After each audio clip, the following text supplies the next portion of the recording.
To all of you. I Pulkit. आज मतलब मैं जो नई वीडियो है मेरी वो इंडियन आर्मी के रैंक्स पर है, इंडियन मिलिट्री के।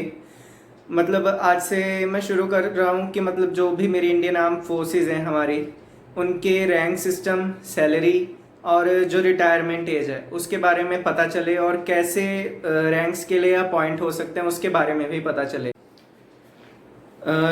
पहले तो सबसे पहले ये जान लें कि जो हमारे इंडियन आर्मी के जो रैंक्स हैं उन्हें चार हिस्सों में बांटा गया है।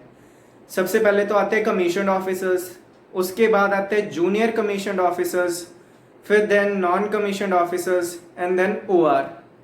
तो स्टार्टिंग हम करते हैं ओआर से, जिसमें सिर्फ सिपाही, मतलब जिसे हम सिपाही कहते हैं, वो आते हैं जिनके सिर्फ एक प्लेन शोल्डर पैच होता है, कोई रैंक्स नहीं होते। फिर उसकी जो मतलब जो रिटायरमेंट एज है सिपाही की, वो होती है 19 साल। अगर सर्विस कंप्लीट 19 साल की है तो उसके बाद वो रिटायरमेंट ले सकते हैं, या वो एज 42 हो चुकी है तब भी रिटायरमेंट ले सकते हैं, या उससे पहले भी 19 साल के बाद। फिर उसके बाद आते हैं लैंस नायक। लैंस नायक के जो होते हैं वो एक जो शोल्डर से नीचे होता है आर्म पर, उधर होता है एक सिंगल शेवरॉन जिसे हम फीती भी कहते हैं, फीती कहते हैं। और उस इनकी रिटायरमेंट एज होती है आफ्टर 22 ईयर्स ऑफ सर्विस, या ये 48 ईयर्स के हो जाएंगे तब, या उससे पहले भी। उसके बाद आता है नायक, जिनके दो मतलब कह सकते हैं फीती, जिसे कहते हैं फीती शेवरॉन, वो होती हैं आफ्टर 24 ईयर्स ऑफ सर्विसेज और एट एज ऑफ 49, और इससे पहले भी इनकी रिटायरमेंट हो सकती है, रिटायरमेंट ले सकते हैं। हवलदार, हवलदार जो होता है वो ये जो है नॉन कमीशन ऑफिसर्स बता रहा हूँ, इनकी जो रिटायरमेंट एज है आफ्टर 26 ईयर्स ऑफ सर्विसेज, मतलब अगर इनकी सर्विस को 26 साल पूरे हो चुके हैं ये रिटायरमेंट ले सकते हैं, या इनकी एज जो है 49 हो चुकी है तब ये रिटायरमेंट ले सकते हैं, या इससे पहले भी। ये यहाँ खत्म होते हैं नॉन कमीशन्ड ऑफिसर्स, जो कि स्टार्ट हुए थे लैंस नायक से और ख़त्म हुए हैं हवलदार पर, और जो ओआर है उसमें सिर्फ सिपाही है। अब आते हैं आगे जेसीओज, जूनियर कमीशन्ड ऑफिसर्स, जिनकी स्टार्टिंग होती है नैब सूबेदार से। नैब सूबेदार होते हैं जो इनके जो शोल्डर पैच पर होता है 5 पॉइंटेड स्टार, 5 पॉइंटेड स्टार, जिनके 5 कह सकते हैं कोने होते हैं, वो एक तारा होता है, और उसके नीचे एक चिंदी कहते हैं इसको फौज की लैंग्वेज में, स्ट्राइप इंग्लिश में कह सकते हैं। और इनकी रिटायरमेंट एज होती है 28 ईयर्स ऑफ सर्विसेज और एट एज ऑफ 52। इधर ये रिटायरमेंट ले सकते हैं या इससे पहले भी। और उसके बाद आते हैं सूबेदार।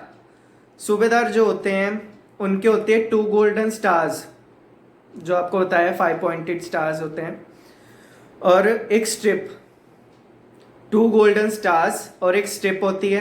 इनकी रिटायरमेंट एज होती है 30 ईयर्स ऑफ सर्विसेज, मतलब 30 साल अगर सर्विस को कंप्लीट हो गए तब, और इनकी एज अगर 52 हो गई है तब, या उससे पहले भी ले सकते हैं रिटायरमेंट। फिर आते हैं जहाँ पे जेसीओस के रैंक ख़त्म होते हैं, तो सीनियर मोस्ट जेसीओ रैंक होता है ये सूबेदार मेजर।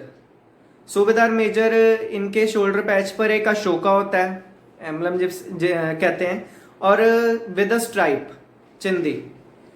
इनकी रिटायरमेंट की एज होती है आफ्टर 34 ईयर्स ऑफ सर्विस और एट द एज ऑफ 54, इससे पहले भी ले सकते हैं।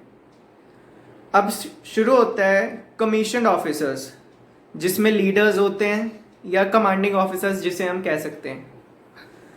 इसकी तो सबसे पहले स्टार्टिंग होती है ल्यूटिनेंट से, जिसे हम लेफ्टिनेंट कहते हैं। तो इनके जो शोल्डर पैच पर होते हैं 2 गोल्डन स्टार्स, वही 5 पॉइंटेड स्टार्स जो होते हैं 2 होते हैं शोल्डर पैच पर विदाउट एनी स्ट्राइप। यहाँ पे स्ट्रिप नहीं होती इनकी। और यहाँ से मतलब अगर इनकी सैलरी देखी जाए तो जो स्टार्टिंग सैलरी होती है 56,000 से लेकर 1,77,500 तक होती है एक लेफ्टिनेंट की सैलरी। और इनकी रिटायरमेंट की एज कोई पक्का नहीं है। लेफ्टिनेंट के बाद आता है कैप्टन। कैप्टन होते हैं शोल्डर पैच पर 3 स्टार्स, गोल्डन स्टार्स जो अभी बताए थे। 5 पॉइंटेड स्टार्स, 5 पॉइंटेड होते हैं 3 गोल्डन स्टार्स। और इनकी जो पे होती है वो होती है 61,300 से लेकर 1,93,900 तक। और ये प्रमोशन होती है जो कैप्टन की लेफ्टिनेंट से, वो 2 इयर्स मतलब आपको कमीशन ऑफिसर की सर्विस के बाद होती है। उसके बाद आते हैं मेजर, जो शोल्डर पैच पर आपके अशोका लगा होता है सिर्फ। और इसकी प्रमोशन होती है 6 साल जो होते हैं आपके एज अ कमीशन ऑफिसर आपको पूरे करने होते हैं। और उसके बाद clearance of part B exam, इसके लिए एग्जाम भी होता है, वो भी क्लियर करना पड़ता है। और मेजर की जो सैलरी होती है वो 69,400 से लेकर 2,07,200 होती है। उसके बाद लेफ्टिनेंट कर्नल होते हैं, जिसे हम कर्नल बोलते हैं, वो लेफ्टिनेंट कॉलोनल होते हैं। इनके शोल्डर पैच पर एक स्टार और एक अशोका होते हैं। और ये प्रमोशन होती है completion of 13 years of commission service और पार्ट डी एग्जाम क्लियरेंस पर। इनकी सैलरी जो होती है 1,21,200 से लेकर 2,14,400। और इसके बाद आते हैं कर्नल। ये भी इनकी प्रमोशन होती है। कर्नल के सबसे पहले रैंक्स जान लेते हैं। जो शोल्डर पैच पर 2 स्टार्स विद अशोका। और यहाँ से जो हैं कॉलर शुरू हो जाते हैं। और कर्नल के जो कॉलर है विद द गोल्डन ब्रेड होती है, मतलब आप पत्ती मतलब कह सकते हैं, पत्तियाँ लगी होती हैं ऐसे, तो वो है। और जो कर्नल है और उसके ऊपर के जो सारे ग्रेड्स हैं वो सिलेक्शन वाले हैं। कर्नल के लिए 15 साल की जो सर्विस है एज ए कमीशन ऑफिसर वो होनी चाहिए। प्रमोशन ऑफ कर्नल मतलब 26 ईयर्स ऑफ कमीशन में हो जाती है, पर 15 साल की जो सर्विस है वो कंपलसरी है। इनकी जो सैलरी होती है वो 1,30,600 से लेकर 2,15,900 तक है। और इनकी जो एज है वो 54, रिटायरमेंट होती है 54 तक। ब्रिगेडियर के रैंक होते हैं Ashoka with 3 stars on shoulder patch. और crimson patch with the 1 golden star. Collar जो होता है इनके, इस पे गोल्डन स्टार लग जाता है, मतलब कर्नल से कॉलर स्टार्ट होते हैं। कर्नल पे जो होते हैं वो ब्रेड लगी होती है। और उसके बाद ब्रिगेडियर पे एक 1 गोल्डन स्टार होता है। और इनके सिलेक्शन का प्रोसीजर होता है 25 साल, मतलब इन कमीशन्ड सर्विस में रिक्वायर्ड होते हैं। और ये बाय सिलेक्शन बनते हैं, क्योंकि मतलब जैसे हम जानते हैं जो आर्मी का जो एक कहा जाता है कि मॉडल अगर देखा जाए जैसे पिरामिड होता है, तो बहुत सिलेक्टिव जो होते हैं ऑफिसर्स आगे जा पाते हैं एग्ज़ाम क्लियर करके। तो इनकी जो सिलेक्शन होती है उसके बाद इनकी जो सैलरी है 1,39,600 से लेके 2,17,600 तक है। और इनके रिटायरमेंट की एज 56 होती है। मेजर जनरल जो होते हैं उनके जो शोल्डर पैच पर होता है 1 स्टार, और जिसको हम कैंची कहते हैं, वो कैंची नहीं होती, 1 बैटन स्टिक होती है एक। और उसके बाद होते हैं एक सैबरे, मतलब जो जिसको आप कहते हैं कृपान, तलवार कहते हैं, तलवार वो। और इनके जो क्रिम्सन बैच कॉलर पर होता है with 2 golden stars in it. 2 golden stars होते हैं इनके। ये भी बाय सिलेक्शन प्रमोशन होती है। और इसके लिए 28 साल की जो सर्विस होती है as a commission officer require होती है। जो इनकी पेएबल है 1,44,200 से लेकर 2,18,200 तक है, और इनके रिटायरमेंट की एज 58 होती है।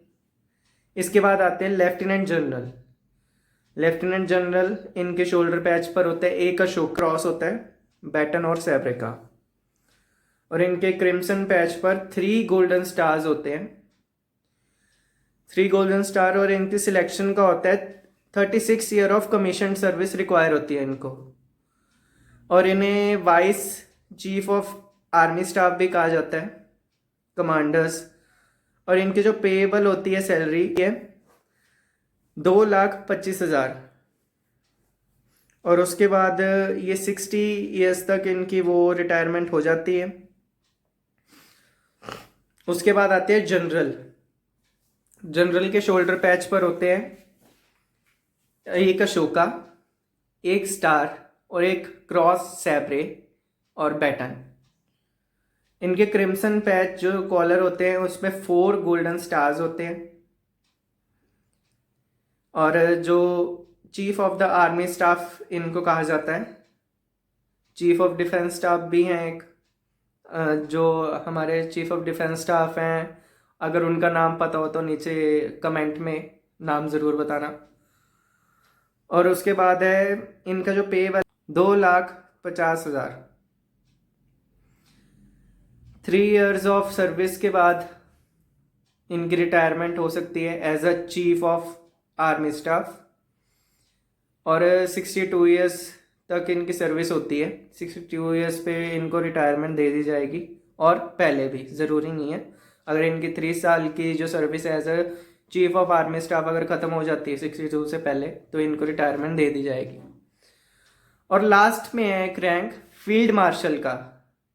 फील्ड मार्शल का जो शोल्डर पैच होता है अशोका विद अ क्रॉस सैब्रे और बैटन, उसके आसपास लोटस की जो ब्लॉसम ब्रेथ होती है, मतलब पत्तियां ऐसे होंगी गोल शेप में साइड में। फील्ड मार्शल सैम मानेकशा, और उनके बाद और दूसरे हैं फील्ड मार्शल KM करियप्पा। तो यहाँ हमारे जो रैंक है इंडियन आर्मी के यहाँ ख़त्म होते हैं। उसके बाद मैं आपको NCC के बारे में बताऊंगा कि मतलब वो आपको कैसे हेल्पफुल है अगर आप आर्मी ज्वाइन करना चाहेंगे तो, और वैसे भी आपकी लाइफ में कैसे वो हेल्पफुल हो सकती है। थैंक यू एंड जय हिंद।